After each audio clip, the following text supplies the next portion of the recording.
கஷ்டப்பட்டு வியர்வை சிந்தி நல்ல அறுவடை செஞ்சது இதுக்காகவா? லாரியுடன் கிணற்றில் விழுந்து சேதமடைந்த 600 மூட்டைகள்.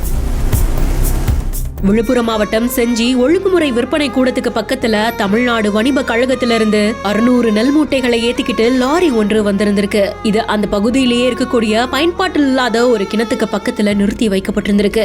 இந்த நிலையில தான் செஞ்சி மேல்மலையனூர் பகுதியில எல்லாம் பெய்த மிதமான மழையினால மண் சரிவு ஏற்பட்டு அந்த லாரி கிணற்றுல கவிழ்ந்து விழுந்ததா கூறப்படுது. இந்த விபத்தினால லாரியில இருந்த மூட்டைகளும் சேதமடைந்த காட்சிகள் காண்போரை கண்கலங்க வச்சிருக்கு. நெல்ல வேலையா விபத்துல யாருக்கும் எந்தவித காயமும் ஏற்படல. ஆனா ஏறத்தாழ 600 நெல் மூட்டைகள் சேதமடைந்தது பலரையுமே அதிர்ச்சிக்குள்ளாக்கியிருக்கு.